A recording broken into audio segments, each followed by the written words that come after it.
We have a focus on interpersonal communication at this point, and our first presenter will be Joe Walther and Andy Marola, and they're going to talk about relationships and stay-at-home effects on relationships. Then Tammy Fifi with Chantel and Allison will talk about the impact of COVID-19 on communication for romantic relationships. And then Erin Bostwick, Amy Johnson, and Nora Dunbar, who will be our presenter, will talk about how do I say no with respect to rejecting invitations during the COVID pandemic. First of all, let me give you an overview once again. We're going to have we're going to start with a quick poll. We didn't do that last time. We'll have some brief introductions. Each of the presenters will have about 20 minutes. Throughout, to our attendees, please feel free to post your questions to Q&A. Don't post them to the chat. And this way Gavin can go through them and we can discuss them at the end. And then we'll have another 15-minute break. Remember, if you want the full program with bios and abstracts and even photos of your favorite presenters, you can go here. And then for students, at 6:15, you'll get a survey. Please to fill that out if you want to get extra credit. And for anyone else, please provide any comments or questions that you might have. And so I'm going to stop here and briefly introduce. So Andy, are you going to present or is Joe going to present? Andy, I will, Ron. Joe. That's what I thought.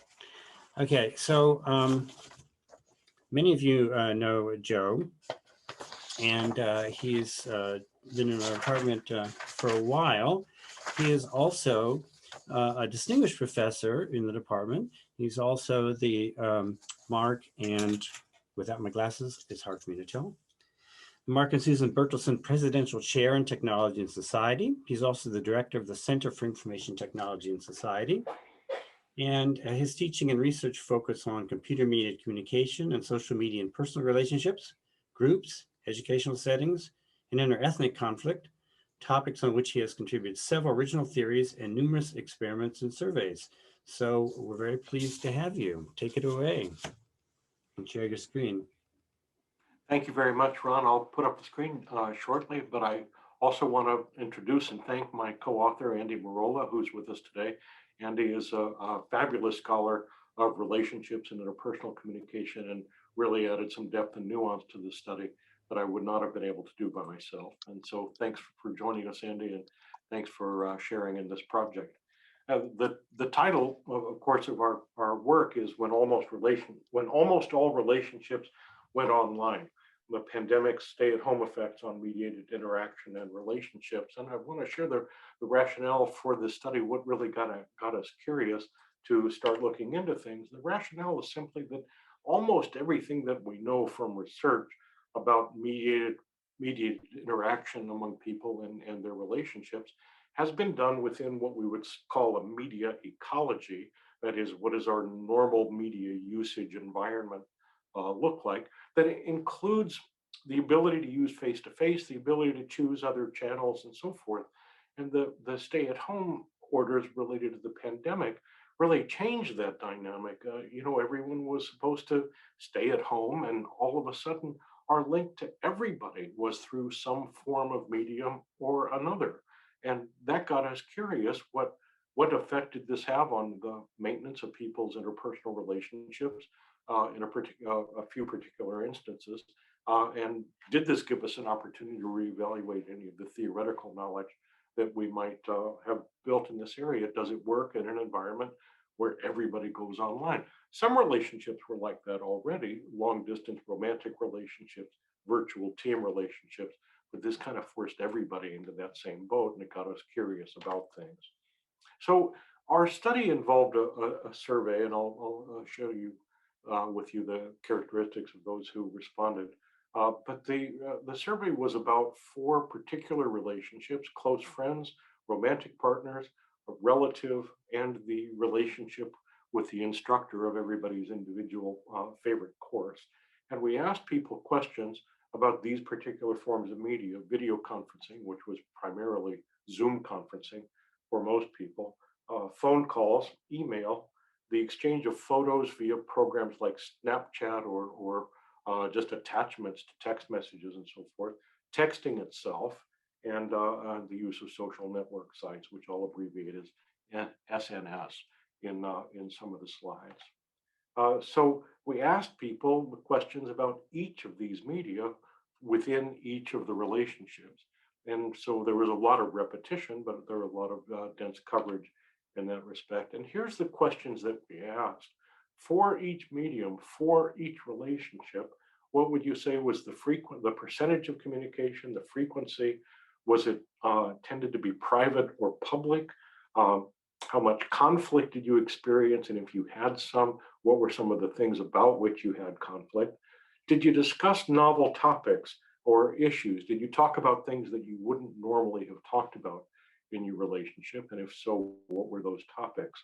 And would you say that the conversations you had people were very intimate and disclosive, or were they really kind of mundane, everyday observations about things? And there's good reasons in the literature to think that people maintain relationships by talking about what they had for breakfast that day. You see that a lot at social network sites. Where did things fall along that scale? And we also, these were some of what we would say were the predictors. So the outcomes we looked at were asking people how close they felt to each relationship partner through a number of scale items.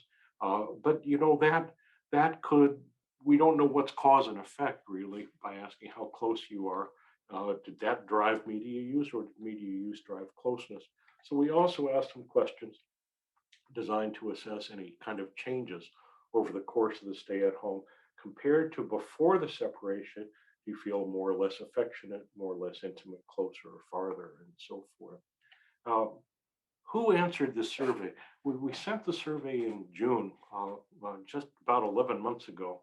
And we sent it to participants who we recruited voluntarily from about 50 each from UC Irvine, UC Davis, UCSB, and University of Washington. Well, why these universities? Well, they're all on the western coast of the United States.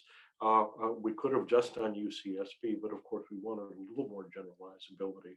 But in the west coast of the United States, all these universities are on the quarter system. And in June of last year, they had just finished one quarter completely online. We had stopped all our face-to-face teaching by the time the spring quarter began. And so people who managed their relationships did so from isolation, more or less, except for those people with whom they cohabited. And so they all had that characteristic in common. That makes their results cumulative, but because we had different locations, a little diversity there. The demographics of those who answered our survey were predominantly female. The average age was 20 and a half years old, and the standard deviation relatively small. So it was pretty much clustered among undergraduates.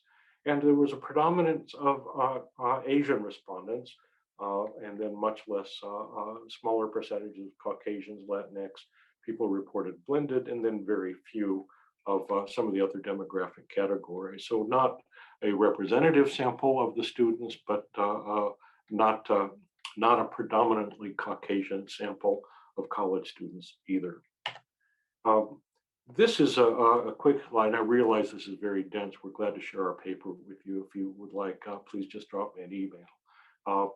But the percentage of respondents who used each platform for each relationship really was kind of surprising and interesting. You can see here that the close friends used a great number of media, and they used it quite extensively.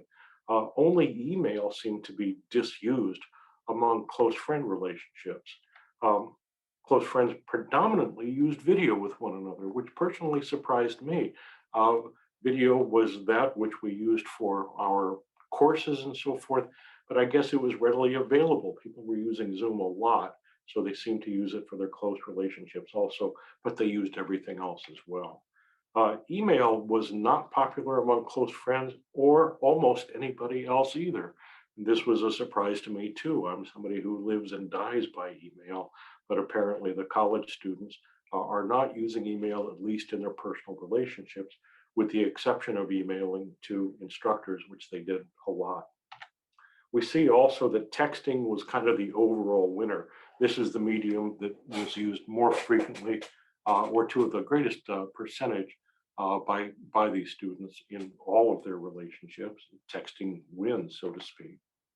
Uh, what I have for you now is just really a depiction, pretty descriptive depiction of the correlations that we were able to discern between the various media uses or aspects of the media uses and its effects on the closeness that people reported in their relationship and the change in closeness also. So starting with close friends, what we see is that the frequency of video did have a positive effect on their closeness. The novelty of topics they discussed, talking about things they hadn't talked about before, positively affected closeness and made them closer throughout the extent of the separation period.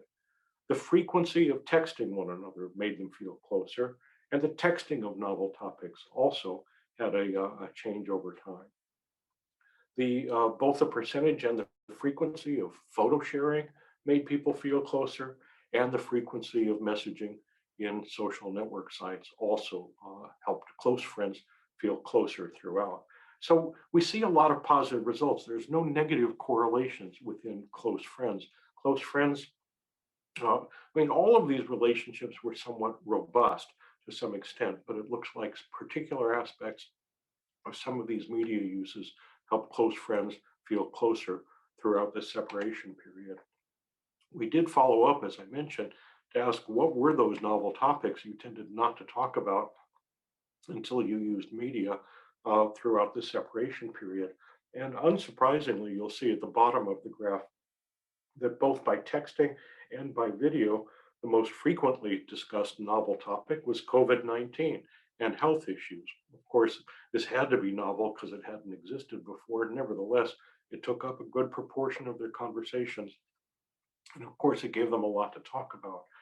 But the negative experiences and anxieties that they were experiencing because of separation was something perhaps therapeutic within these relationships. Personal relationships issues, personal feelings, school-related activities, topics discussed prior to the pandemic a little bit, and then nostalgia, things that they did before the separation, were things that were novel and brought people closer throughout this period. Romantic partners, in contrast to close friends, romantic partners' media uses did not show a lot of applications that made people feel closer. In fact, we see correlations indicating the opposite. There were aspects of media use that made romantic partners feel less close to one another, both in the short term and over the course of the separation period. All of these had to do with conflict.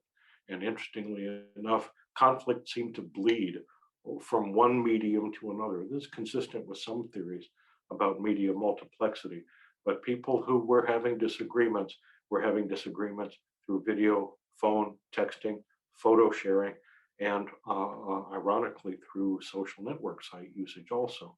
Conflict had a negative relationship on romantic partners' closeness with one another. What were they having conflict about? We explored this also, and there were somewhat different topics in different media, but not a lot of heterogeneity there. Dissatisfaction with the frequency or form of communication with one another. People in romantic relationships always prefer face-to-face. And then it looks like getting into media made things tricky, made things complainable, made things difficult for people to negotiate. Other things that were brought on by the difficulty of separation instigated conflict for couples. People's behavior toward others outside the relationship, perhaps jealousies, perhaps other kinds of relationships with roommates or other people. People had conflict over one another's adherence to social distance guidelines. Some wanted more, some wanted less, some didn't like what their partners were doing. And then just having technical problems was a source of conflict within video and voice communication as well. So conflict, bad for these relationships. Conflict was the only effective media within romantic relationships. Looking at relatives, we allowed people to choose whatever relative they wished to evaluate. It was often a parent, sometimes siblings, sometimes cousins, sometimes grandparents. But within this, we see a mix of effects, some positive and some negative. Conflict through video had a negative effect on closeness. The percentage of communication that was conducted by phone had a negative effect. But the frequency of phone calls had a positive effect. This is kind of paradoxical, isn't it?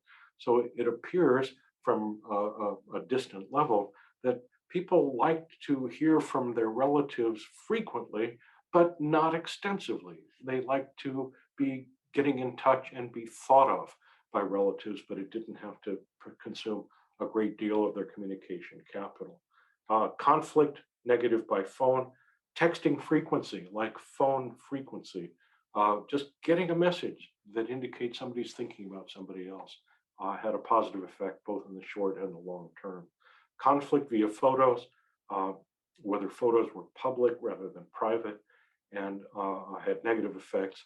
And don't don't forget to let your mom know what you're doing on social network systems. That had a positive effect as well.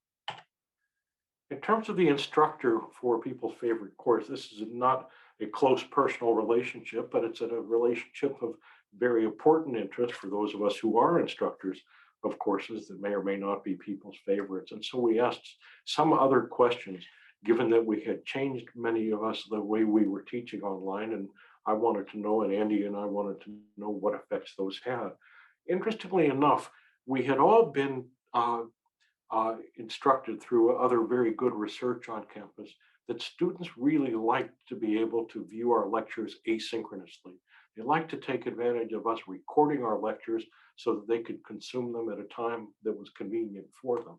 And as much as they liked that from a convenience perspective, it did not help our closeness with students. The more or the greater percentage of recorded lectures that they consumed, the less close they felt to us. Yet the frequency of live video lectures that they attended, the more close they did feel to us. When professors or instructors talked about novel topics, things that they wouldn't have talked about before the pandemic, that brought people closer in feeling to their instructors also. But when those lectures were more mundane rather than novel, not good. The size of the course had a negative influence on people's closeness, and the frequency and percentage that was of the communication that was email was both negatively close in the short and the long term. This surprised me. I thought more contact would be more close, but I must have misread that. I think students may have relied on email when they were dissatisfied with something, didn't like something, had a question which they should have known the answer to, but were compelled to ask for further information about. So more communication, not always good, in this case, more communication negative when it came to having to resort to email. We had some data that helped us look at some theoretical issues. I won't go too far into these theories, but some of you may know some of these theories that come out of computer-mediated communication research and just general interactivity principles also. We found some support for a theory known as media multiplexity theory, a relatively new theory in the field.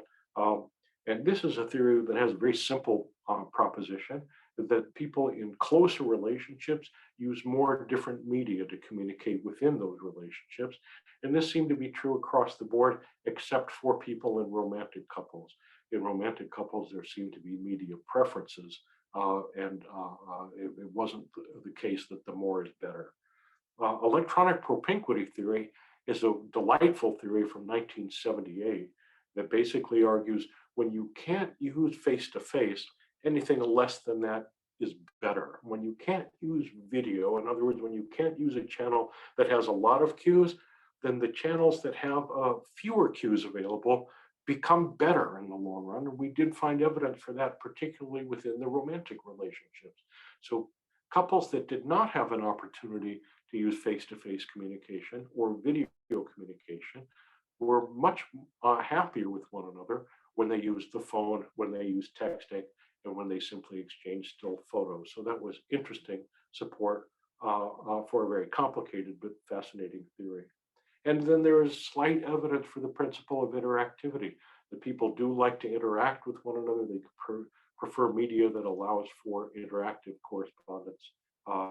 And this, as we saw in the closeness effects for the live lectures compared to the recorded ones. We don't see much other support for that across the board, but we did see it there.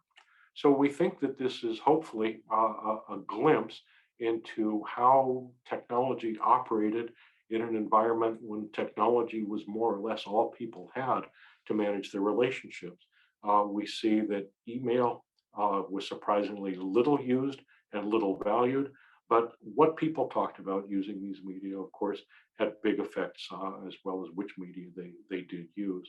And there is often a tendency to look at frequency of media use and how that works with relationship. We were glad that we dug down to some more finite, discrete levels to see what are you using the media to do, and that gave us a more fine-grained picture of how the media can affect relationships depending on how they are used.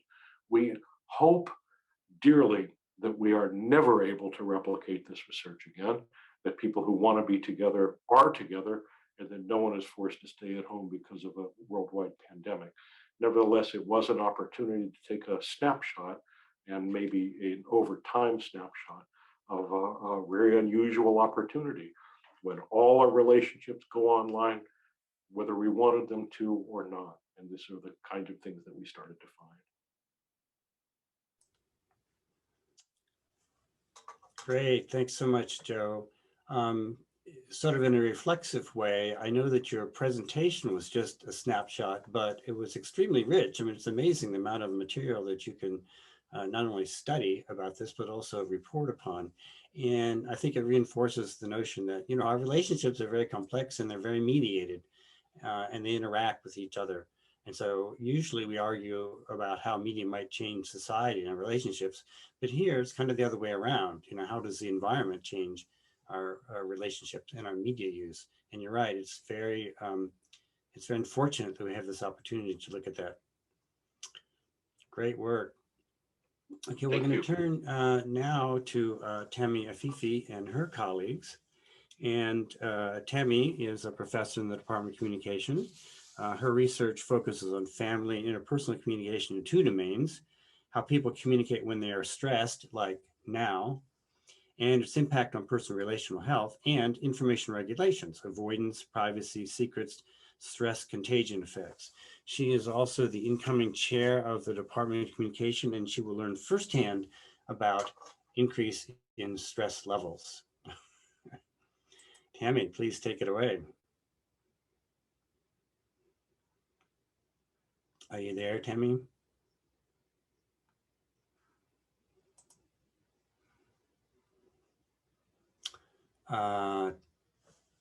Tammy, are you? She's not listed currently. We can reverse. We can go to our next presentation until she comes back. So, and we don't have Tammy's co-authors here either, do we? All right. Oh, you don't see yourself. Okay. Gavin is going to promote you. Yeah, I'm on it. Just 1 second. Turns out that it matters whether I or you use com.ucsb or just ucsb.edu. One of them allows you to be added as a panelist and the other one doesn't. Tammy, there you are. Okay, you're in charge. All right, awesome. Now I can join you all. Sorry, I did use the com one too, but it somehow didn't. It's magic, dark magic.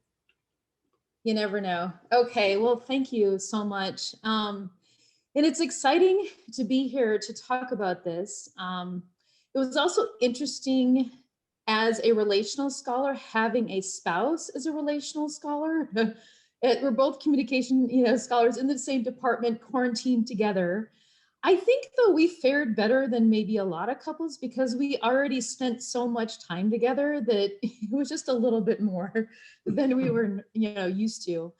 Waleed and I actually collected this data set together, so I wanted to give him a big shout out.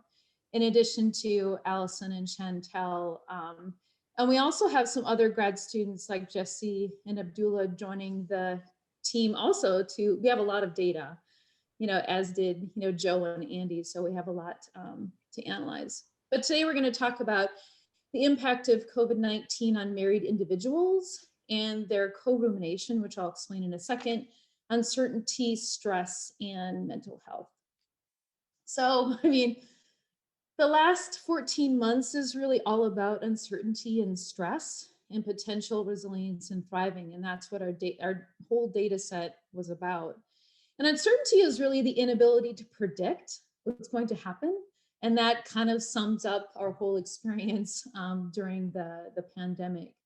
So, but there were different types of uncertainties, right? There were, uncertainties about the disease, its effects, how long it would last. There was uncertainty about job security, uncertainty about how to do this. How do you work full time and parent and your teacher on the side, with your children? Waleed and I were really blessed that our kids were teenagers, now 15 and 16.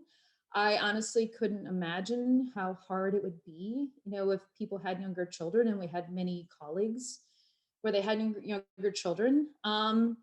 Uncertainty about financial security, and uncertainty about the health of ourselves and our loved ones. We're just like to name a few. And we also know that it didn't affect people the same, right? Women were disproportionately affected by taking on, the bulk of the household tasks, and a lot of women had to leave their jobs. We've even seen the effects of that in academia, where women's research productivity was significantly, more greatly affected than men. And people of color were obviously disproportionately affected. The disease was more likely to affect them because of, pre-existing health disparities and systemic, racism. There was just a lot that was happening during this period, and it didn't affect everybody the same. So also we all know about the lack of childcare, school closures, work transitioning to remote work, safety restrictions, and unsafe work conditions for people who were on the front lines just created a lot of stress. So it was uncertainty producing on one hand, but it was stressful on the other. And there are different constructs. And actually, Waleed is looking at that difference too in his research now, and that we both believe that stress is it's underneath, like uncertainty adds variance on top of stress, right? It produces greater potential. It's a potentially stronger predictor of certain outcomes than just being stressed alone. But stay-at-home orders skyrocketed rates of depression and anxiety. And again, it was inequitable in families' homes too. We saw 39% of increase in women's stress toward their husbands, for example, during the pandemic. But having a socially supportive partner, irregardless, was crucial in helping people manage the stress associated with the pandemic. What we're interested in this particular manuscript was the notion of co-rumination. So co-rumination is when people talk excessively about their problems.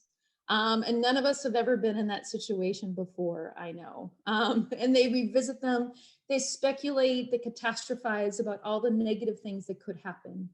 So the pandemic kind of brought that out in people, right? Where it's like, well, what if this happens? What if we run out of toilet paper?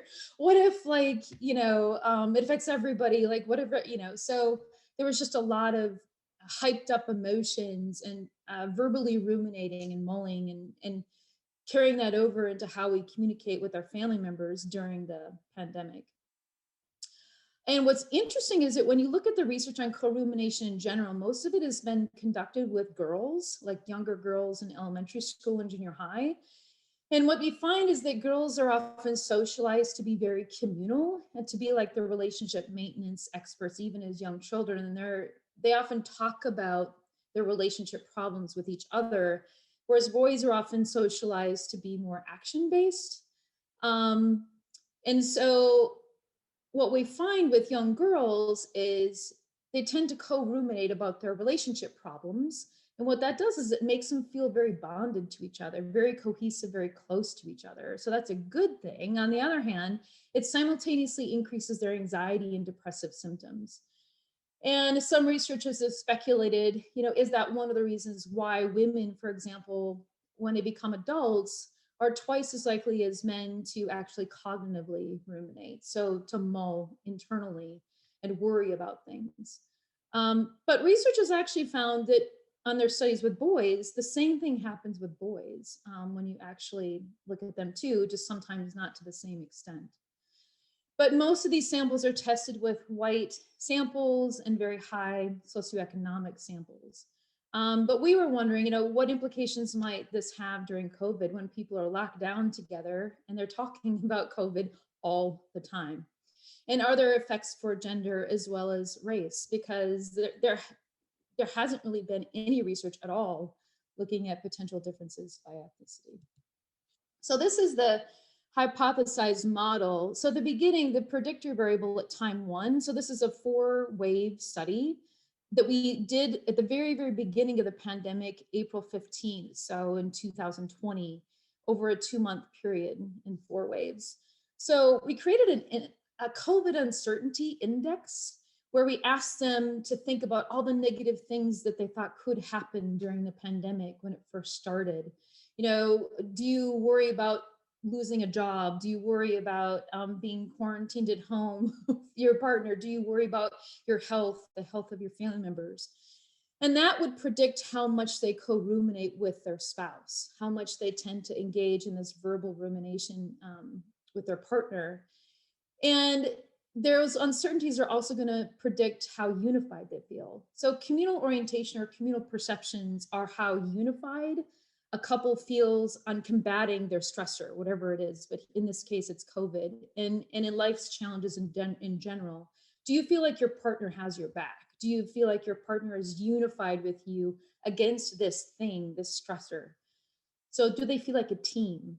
So the degree to which you co-ruminate should actually make you feel more unified because you're talking about this problem together. But it simultaneously should fuel your stress, right? So it's kind of a double-edged sword and it's happening simultaneously. And the more communally oriented you are, but the more communally oriented you are, the less stressed you should actually feel. So it's this tug and pull of these things happening at the same time. And it's ultimately, though, like the stress and the communal perceptions that are affecting your mental health, right? So those are kind of the mediating variables in the model. So again, it was a 4-wave Qualtrics panel of married individuals over 4 time points across the 2 months. If you look back to April 15th, when we first started this thing, I remember us thinking to each other, we need to quick gather data because this thing's gonna end in 2 months. And we thought, oh, quick, because this is a once in a lifetime thing and it's not gonna last very long. Had we known, we probably would have stretched out our waves a little bit more. But we were collecting the data at a point where there were 26,000 deaths, and we ended the data collection when there were 113,000 deaths. So it's important to know that right before wave 4 was when George Floyd was murdered too. So there was a little bit of a history effect there as well. So about 3,600 married individuals at time 1. And then we had a little over 1,000 individuals completed all the way through to time 4. So at time 4, you can kind of see the income distribution a bit there. The age range 20 to 89 years old, with the average age being 54. About 66% white, but also 14% Latino, 12% Black, 6% Asian, and then other interethnic identifications. They were married an average of 32 years. So with a range of 1 to 67 years. So, but on average married a long time, which explains some of the other data that we have in this sample. And then they resided across the United States. So some measures, we created the COVID-related uncertainty index, which is a summed kind of index. Co-Rumination scale, perceived stress scale, the MHI-5, which is kind of a general screener for mental health, which is really a combination of anxiety and depressive symptoms, and then more of a clear depression index. So essentially, this is what we found for the whole sample, right? It was as predicted. And what's interesting when you look at our data set, because we used a lot of things, like we used adverse childhood experiences, we had a lot of like socioeconomic factors, all these things were predictors, but the effect sizes were like pretty small. we actually ran into some very large effects when it involved their relationships. So the largest effects in our data set were definitely, I think, any kind of relational variable yielded very strong effects because they were stuck there together the entire duration of our study pretty much. So the more about COVID and all the negative things that could happen, the more likely you were to co-ruminate your spouse. And also the more uncertain you were about what was going to happen with COVID, the less, close you felt to your partner, right? So that uncertainty can kind of get in the way of people feeling unified if they're worried about what's going to happen. Co-rumination, did what we expected it to do, right? So the more co-rumination you had with your partner, so COVID was at time, the uncertainty index, co-rumination was, we in here had it as time 2. Communal perceptions and stress in here were time 2 and 3 combined, and then depressive symptoms and mental health were in this model at time 4. So the degree to which you co-ruminated basically predicted greater feelings of unity or communal perceptions with your partner. So you felt more connected to them, more solidified with them and unified. But it simultaneously fueled stress, right, at the same time. But the more unified with your partner you felt, the less stressed you felt. So there was this kind of, like I said, tug and pull going on at the same time. The more communally oriented you felt, the less depressive symptoms you had and the better mental health you had. But the more stressed you felt, the worse mental health and the more depressive symptoms you had. And the connection between stress and mental health was really strong, right? Those correlations are pretty powerful. And there's not a lot of at all like conceptual overlap between the scales, because we were thinking, well, maybe like the items are too similar. They're actually not. And we've used these scales over and over in other studies too, and don't really see those strong of like effects.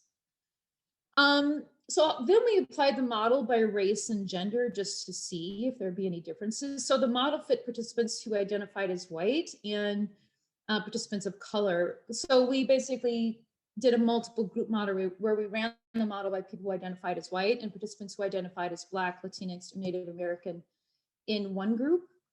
And for individuals who are white, COVID-related uncertainties were more likely to predict like communal perceptions and co-rumination. And people who are white were more likely to verbally ruminate about their stressors to begin with, right? And that makes a lot of sense. White people are often very emotive, very verbal, and they're more likely to express their vulnerabilities and stress, perhaps. But what's interesting is when people of color did co-ruminate, they experienced more than negative outcomes. So they were more likely to experience stress, more likely to have the negative effects of stress on their mental health. So,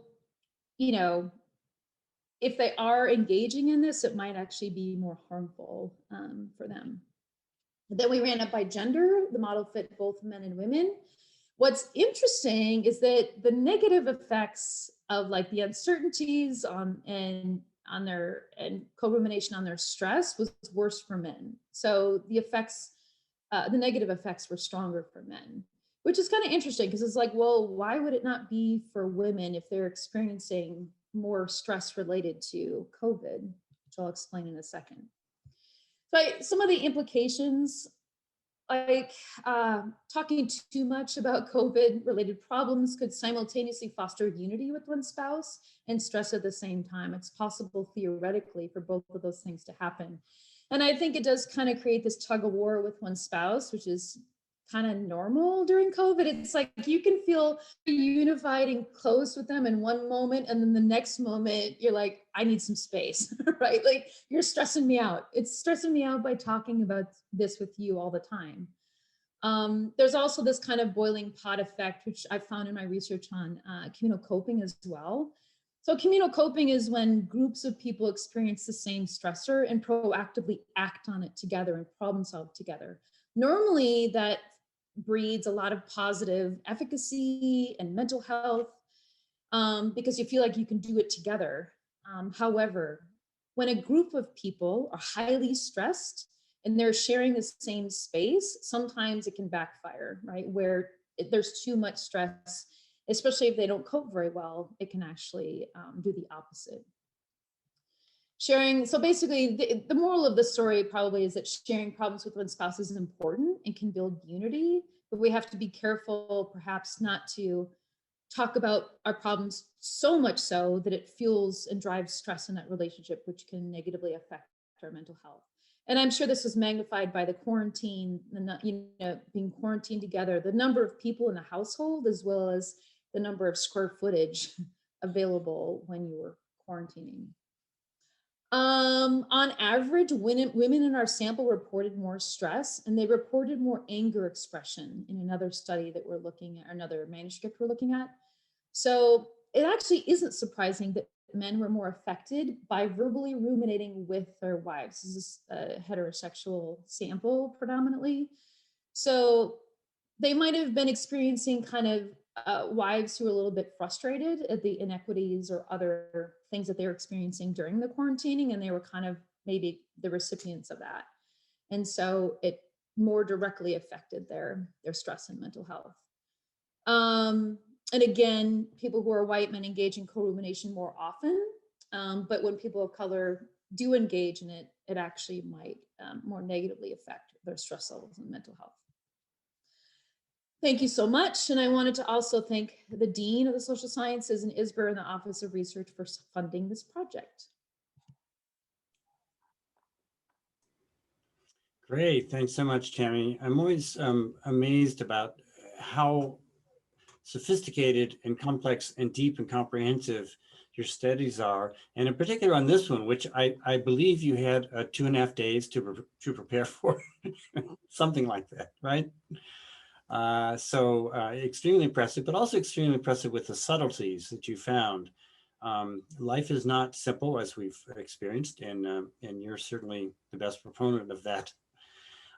So thank you very much for that. We'll come back with some questions. Gavin will return at the end of the session. And now we can turn to Nora and her colleagues. So Nora, you are presenting, although I know that your co-authors, some of your co-authors are actually here, right? Yes. Okay, so I'm very pleased to introduce Nora. She's the professor of communication. She's currently the chair of the department. She has completely exceeded whatever maximum scales of pressure and grace are available to us. She teaches courses in nonverbal and interpersonal communication, communication theory, and deception detection. She's also affiliate faculty in the Center for Information Technology and Society, the Center for Digital Games Research, and the Quantitative Methods in the Social Sciences program. And because she has apparently inexhaustible energy and time, she's also received over 13 million research funding from a wide variety of agencies. So she and her co-authors are going to talk about how do I say no, rejecting invitations during the COVID-19 pandemic. Take it away, Nora. Thank you. Now, when I was sharing, I just want to make sure that I'm sharing the right screen. Are you seeing my my presenter view, or you're seeing the actual slideshow? The slideshow, and now it's full screen. Great. Okay, so good. Thank you. Sorry, I got 2 monitors going, so I hope I still look like I'm talking at the right camera. So this study is with Erin Bostwick and Amy Johnson, who are my colleagues on this. And one of the reasons why we started talking about doing this study is because Erin's in Ohio and Amy's in Oklahoma and I'm in California. And we felt like we were having 3 different pandemic experiences sometimes. Because what was happening in California was like immediate lockdown, schools are all closed, everybody goes home. And Amy at the University of Oklahoma said, well, we're teaching in person, my kids are going back to school, like everything's sort of back to normal. And I was like, how can that be? Like, how are you back to normal? And so we were having a really different experiences. We were living through different experiences, it felt like. And we started seeing news articles pop up where people were talking about interpersonal relationship problems because of different opinions on social distancing. So here's an article from The Atlantic from last April where somebody said, my friends invited a whole bunch of other people to play soccer, and I don't feel comfortable with that. My grandmother's in the hospital. I'm like, how are you getting together to play soccer? Is that safe? And his friend responded with, I didn't ask for a lecture. You could have just said no. And so it really kind of harmed their relationship, the fact that he expressed concerns about getting together in person to play soccer in the early part of the pandemic. And then in August, we saw this article in the Washington Post where they were talking about how the pandemic is ruining friendships. And this one person said, you know, I moved in with my boyfriend, we had a pool in the backyard. So of course, everybody wants to come and swim in the pool. And we basically drew some lines and said, sorry, we don't think it's safe. Or if you're an essential worker and you're exposed a lot, or if you have teenagers who knows what they're doing, you know, so they were trying to kind of make rules for their own pool, their own house, and figure out what was appropriate. And they lost some friends and they hurt some family members' feelings because of that. And so we started thinking about how we could study this and try and get a handle on how people were dealing with this idea of saying no. How do you turn down an invitation, especially when you're talking about things like weddings and funerals? I had a good friend tell me that his family members had all gathered for a funeral and that he was the only one who didn't go, and everybody thought that he was being unreasonable. I mean, these are very real concerns that people have about you know, how to kind of manage your relationships in this sort of situation. So Erin and Amy and I put together this survey to try and figure out how people would sort of assess the risk of these things, and then how do you communicate that to the people that are inviting you. We started seeing these kinds of things. Perhaps you saw one of them yourself that would like list all of the topics or kind of activities that people could do and try and give people a good sense of like what was safe to do and what wasn't. So here you see, this is from the Texas Medical Association. And we saw them in our own states as well. There were a lot of them out there on the internet, but you know, like playing tennis is listed as a 2 out of 10 on the risk scale in the low risk category. Moderate risk is things like going to a beach or shopping at a mall, because I guess they're large and there's good ventilation or they're outdoors.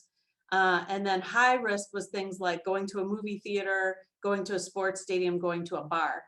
And what I liked about the Texas one is that it actually gave numbers to all of them, which was perfect for us because then we could ask people these questions and ask them to give numbers and see if they had sort of a similar sentiment to the medical professionals who were putting out these kinds of guidelines. Do people even know what's safe and what's not safe? And you know, how do people sort of accurately assess this kind of risk, especially when there seemed like there was a lot of conflicting guidance and different, you know, different suggestions from medical authorities. It really speaks to kind of the complexity of this and how it was emerging so quickly over time. So our main question that we asked in our study was, how are people communicating their discomfort with social gatherings? So we heard from one paper about how people shifted online. We had another one about who are you locked down with? And this was about what do you do when you need to see your friends or you get invited at least to some sort of social gathering.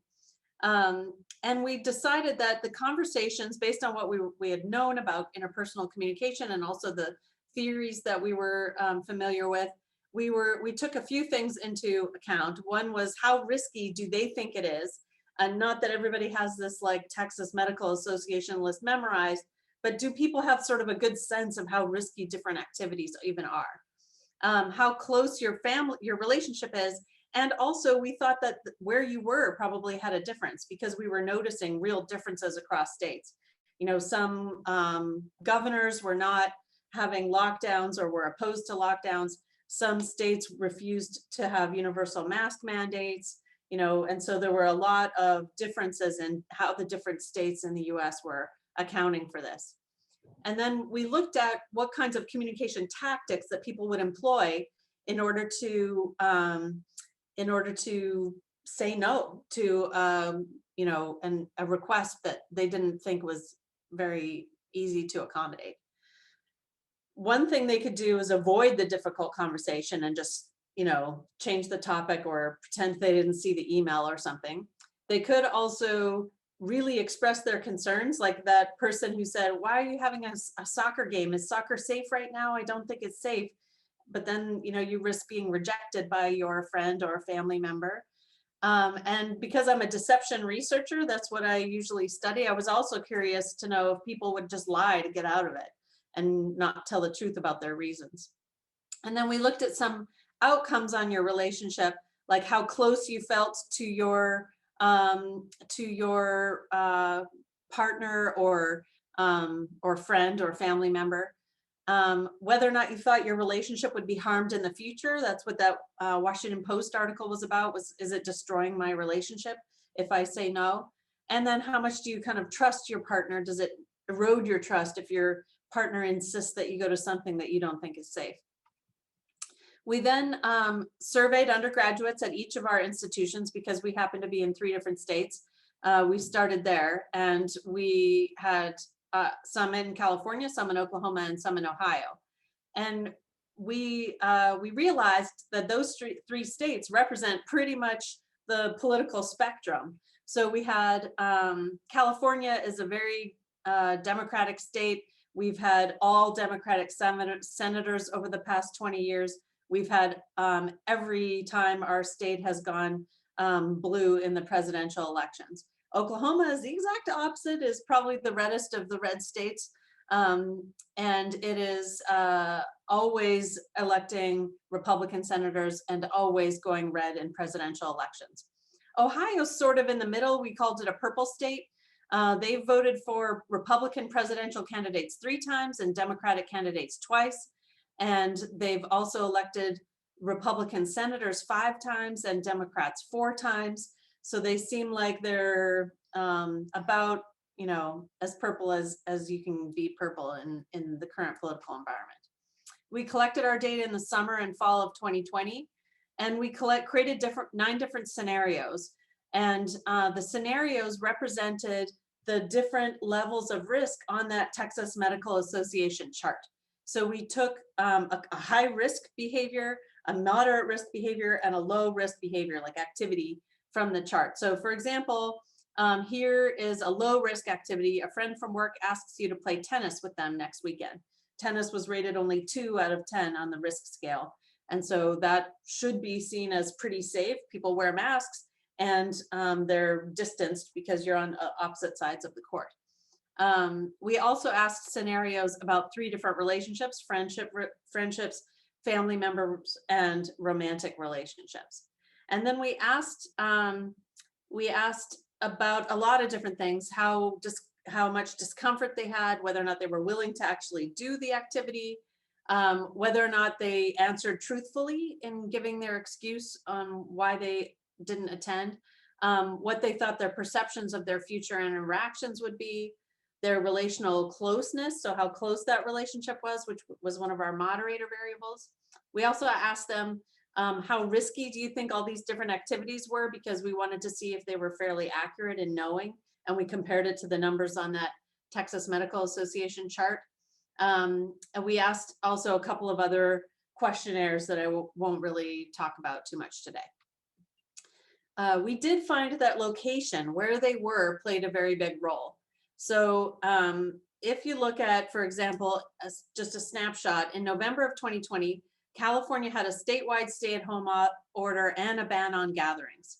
Oklahoma had lifted both its ban on gatherings and its stay-at-home order by then. And Ohio had lifted the stay-at-home order, but had banned large gatherings. So the 3 states around the time that we were collecting data had very different kind of experiences going on. And so there were different reactions. We also saw that Oklahomans were less likely to report wearing a mask. They said they did that about 81% of the time when they were with other people from outside of their household, compared to Californians wore their masks over 88% of the time, and Ohioans who wore their masks 89% of the time. Californians also just generally reported higher levels of discomfort with the high risk activities. So all those things that were in the high risk, like going to a movie theater or a concert or a bar, Californians just generally were more uncomfortable with those activities. And people from Ohio and California reported less likelihood of attending the event in the high risk condition than people from Oklahoma. So there was already a location difference right off the bat. We also saw a difference by location in how accurate people were in assessing the scenarios. So one measure that we did was we looked at those numbers on the Texas Medical Association chart, a 2 for playing tennis and a 9 for going to a bar. And we asked people to rate them on a scale of 1 to 10. And then we just looked for a difference between those two scores. So the smaller the difference, the more accurate people would be, the more like they were answering as if they were reading the Texas Medical Association chart. And so we saw a larger difference from the experts in Oklahoma. The smallest difference was in California. And Oklahomans, and this graph doesn't represent the direction of the difference, Oklahomans were more likely to underestimate the risk, and Californians were more likely to overestimate the risk. And California was significantly different from the other two locations, but Ohio and Oklahoma were not different from each other. We also saw an interaction between the location and the riskiness of the activity. So you can see in this graph, we have the high risk activities and then the medium in the middle and then the low on the right. And you can see the 3 locations are all clustered the same in the low risk activities. So there was really no difference in how they saw those low risk activities, but you did see a difference in the high risk activities. So this is a scale of how comfortable would you be with attending? So a higher score means more comfortable attending this event. And you can see the Californians are much lower than the other 2 locations in attending the high risk events. So when it was a high risk event, it made more of the location played more of a role than when it was a low risk event, where basically played no role at all. We also saw that the relationship made a difference. So this, again, California is the blue line, Oklahoma is the red line, Ohio is the green line. And when it was a friend asking, then Californians were much less likely to attend than if it were romantic or family members asking.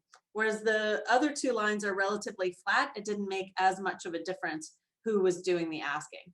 So Californians were kind of maybe making more distinctions in who the person was who was asking them to attend, and that played more of a role. We also saw an interaction between how risky the scenario was and the relationship. So in this graph, the low risky scenario is the green line, and you can see that people were likely to attend those more often, right? So that makes sense. That if it's a low risk scenario, it doesn't really matter who's asking, I'll probably say yes because I feel comfortable. But we saw real differences in the type of relationship for the medium and the high scenario. So the medium is the red and the high risk scenario. So like going to a bar as opposed to, playing tennis. The green line you can see is much higher than the others, but when it comes to friends, we saw a lot of difference there. So again, I think the kind of upshot of this is that friends, people kind of make distinctions between a romantic partner. By the way, these we made clear to say this is a romantic partner that you don't live with. So a boyfriend or a girlfriend, a romantic partner that does not live in your household. And same with family members, somebody that doesn't live in your household. So friends are more likely to take a chance on the high risk activities than the other types. And that was a real difference in the different types. Like I said, I'm interested in deception. So I thought, it would be interesting to see how much deception people use. Did people lie to get out of attending these events? And we actually saw a very low amount of deception. You can see the numbers here are only 1.8, 1.6 on a 7-point scale. So not that much deception used actually, but we saw more deceptiveness in the low risk scenario. So I guess if it's a high risk scenario, you can say, I'm sorry, I don't feel comfortable going to a bar right now. And people felt comfortable kind of saying that. But if it was a low risk scenario, people maybe felt like they didn't have as good an excuse to get out of going. And so they felt like maybe they had to be more deceptive in their reasons. I'm not feeling well, or, they would give a lot of reasons. We actually had people write out, what reasons they gave, and we haven't analyzed those yet. But a lot of them were kind of very short, like I just would say I wasn't feeling well. So it wasn't like they came up with like elaborate lies or anything like that. They just, said, well, it's low risk. There's probably no good reason for me not to go, so I will give my reason.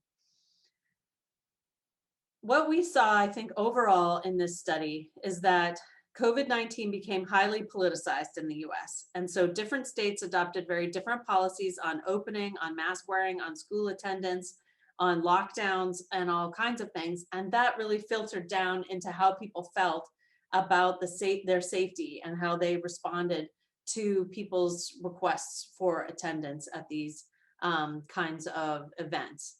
It affected that political response really trickled down into people's actual lives, into their real relationships. And it affected whether or not they were willing to, attend those events, even if, they felt like it was too risky. Would they still go if it was somebody that they really cared about and trusted asking them? And another thing that Erin has pointed out is that in their reasons for why they gave, they often said that they were gauging not only their own risk, but the risk for their friend. Like they would turn their friend down by saying, no, I don't want to get you sick, because they really cared about their friends as well. And so it wasn't just them gauging their own risk for themselves, but people really were kind of cognizant of the other people in their lives and trying to keep everybody in their social space sort of safe. So I think that's it. Unless Erin has anything that she wants to add, I will stop my screen share. And I thank you for your time. Thanks, Nora. You did great. I don't have anything to add right now. But... Good to see you, Erin. Thanks, Nora. And once again, it is, of course, we're all researchers, but it is amazing how much smart people who have a lot of expertise and a lot of energy can do in a short period of time and what they find out.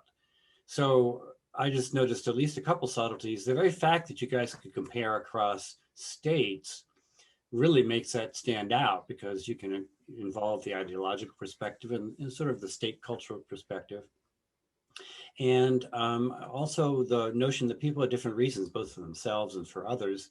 And I bet when you analyze that data, it's going to be very, very interesting. This is the kind of thing that you can imagine being a New York Times editorial or one of those pieces where they summarize research, because you're speaking to a lot of important issues across the nation. So fascinating work, extremely well done, extremely short period of time. I personally am blown away. We can now go to questions and answers, and Gavin will be our moderator. Yeah, thank you, Ron. So the first question that we have actually comes from Renee, and it's for Joe and Andy. And Renee was wondering, he's talking about Propinquity theory and how that would impact within romantic partners, and how this theory suggests that in situations of media choice, when the medium with the most channels, which is available, would most likely be preferred. And that in romantic situations, we can also assume that this would be especially true for expressing personal feelings. But Renee is wondering, in one of your charts, it shows that personal feelings via text messages are more preferred than video, for instance, even if the partner was not romantic in nature. And Renee was just wondering if you wanted to comment on, maybe why that might be the case, or speculate on, any other factors that might be at play. Well, I appreciate the question, and there seems to be a lot to it. And so there was the basic propinquity formula that which we only found within the romantic partners. Those who could not be face-to-face or could not use video found the lower bandwidth technologies to be more satisfying or bring them closer. But I'm not sure where the personal feelings question intersects with that. And it was personal feelings in texting. Was that in this is unfortunately part of the complication of our study. Any question has to do with which relationship, which media, which finding, and I don't mean to complicate it, but I wonder if you could clarify your question for me. Yeah, the question is, why do you think that expressing personal feelings via text messages was preferred, that people prefer text messages over a video in terms of expressing personal feelings? Right. Well, when the propinquity argument is that when you don't have the higher bandwidth than these other works, if I just said, as I just said, but I think it has long been held that people do like to disclose over lower bandwidth media. That's kind of an old finding. The finding that video is so popular among close friends really kind of flies in the face of that. But that people are able to share their feelings when they don't have the pressure of real time, feeling like somebody is staring at you. We've known that for a long time. Trying to reintegrate into this multimedia media ecology is a little bit more complicated. It's something we need to look into more. I think the people of the age group that we were examining also, they're very accustomed to sharing pretty much everything via texting. Everything goes via texting. That they have been using video as much as they have. This needs more research. I don't know if they were using Zoom on their smartphones or if they were doing it with their laptop. That might be an important thing to know. Just because anything that you can do with your smartphone, you can do very opportunistically. You know, if you have a sentiment or a feeling, or you want to get some feedback on something, people do that all the time. They do that while they're waiting for something. We all know this, of course, but having to launch an app and make sure we're in real time, as video still requires, that's a different story, and I think probably still invokes a certain degree of pressure.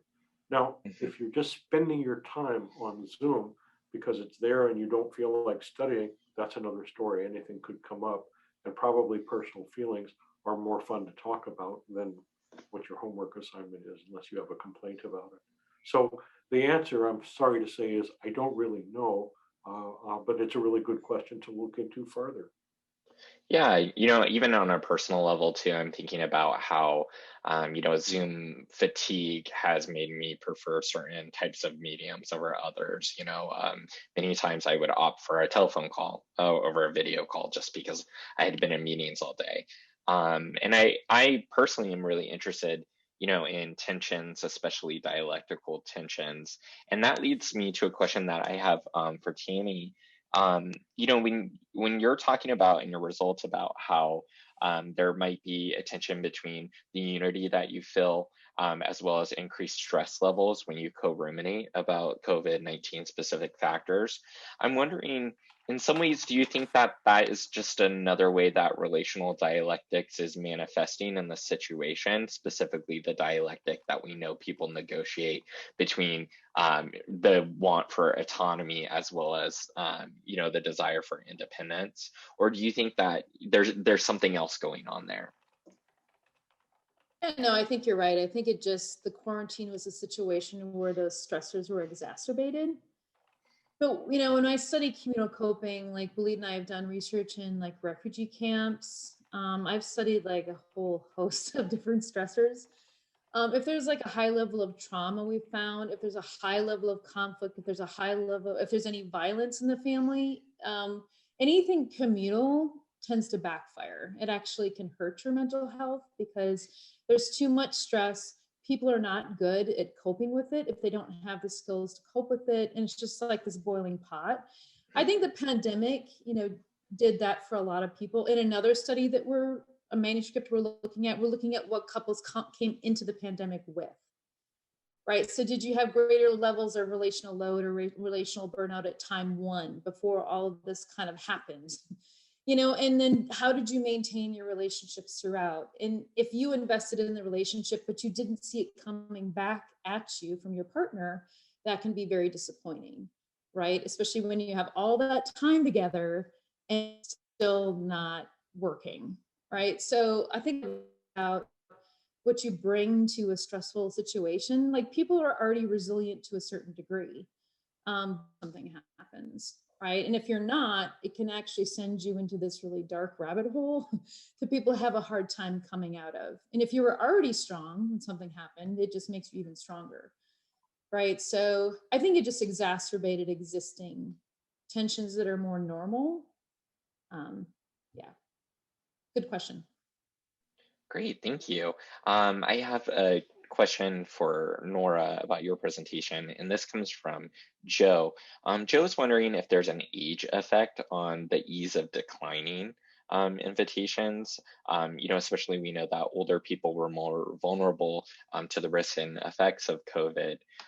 So did you see that play a role in the results that you found? Unfortunately, all of our respondents were college students. So our average age was 20.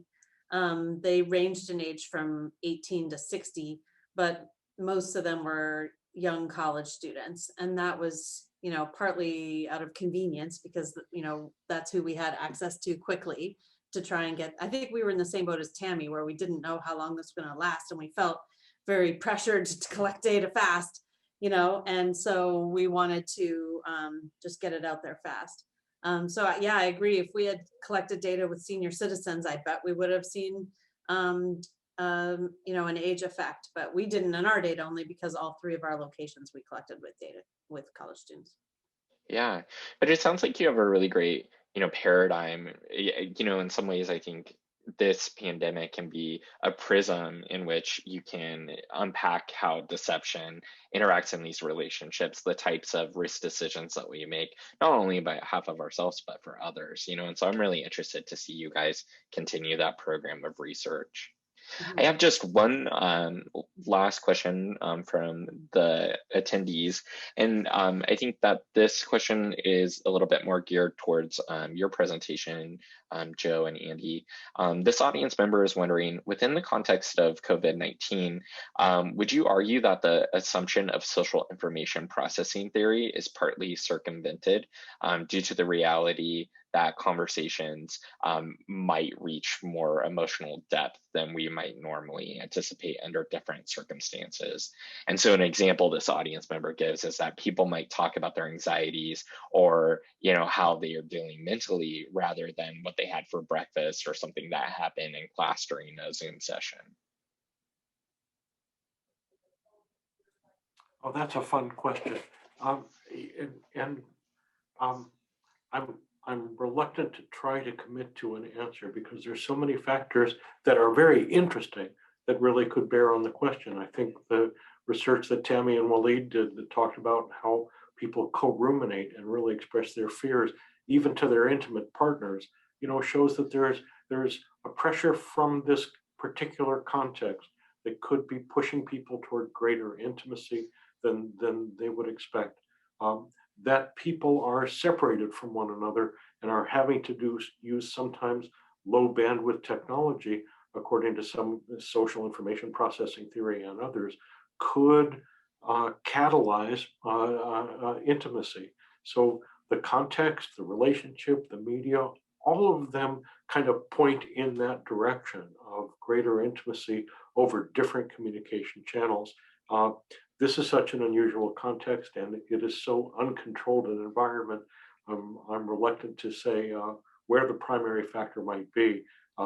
Wouldn't surprise me if there's just some humongous magic cell interaction effect where all of these things are forcing things in a direction. But I think going through trauma together brings people close and makes conversations closer, especially when you don't have to look somebody in the eye. And we cry with each other when we want to be seen crying with each other, and that's very therapeutic. But we're not ready to show the tears. These media make it possible to reach down for those feelings without having to lose your breath in the process too. These are great research questions. I think the research that Nora and her group did probably have great implications for other refusals of high risk behaviors. And so in that respect, I think that particular study is very replicable and generalizable. I think Tammy in the lead study will generalize to other uncertainties very much. I think our study, I'm really not sure. Maybe as people go in and out of long distance relationships, but without digging in deeper and being able to replicate it, I'm reluctant to say whether the implications fall on the dynamics of computer mediated communication, the context, or the relationships. But it sure is a great question. I wish I could answer. The context, I think, is beating me from doing it. Yeah. Good. Yeah. I see a great book title, Bonded Through Trauma, you know. Yeah, just very well said. I really quickly, before I pass it on to Ron, I just wanted to keep encouraging students to submit questions to the Q&A. You know, this is academic research, but it's about very relevant topics that we all have personal experiences with. So feel free to throw in those questions, we'll upload them, and you know, no question is a bad question in this conference. Back to you, Ron. Thanks, Gavin. And some questions, like Renee's typical questions, are themselves often longer than any plausible answer, because Renee had several questions, and Joe gave the appropriate response to those kinds of questions. And I just want to point out again for students, but also say maybe non-academics, is there's that tension. We as researchers, we understand the subtleties of all these things, and it's very difficult to simplify something, and Joe's correct in not wanting to make a simple statement. But on the other hand, that kind of complexity and ambiguity is like, well, it depends, is very unsatisfying to many people. So I think, you know, undergraduate training, but also further graduate training, just it both introduces you to the subtleties of things, but I think it should also reinforce that being completely sure about something is not always justified, you know, and that actually feeds into the whole thing about masks. So I'm not going to wear it because, you know.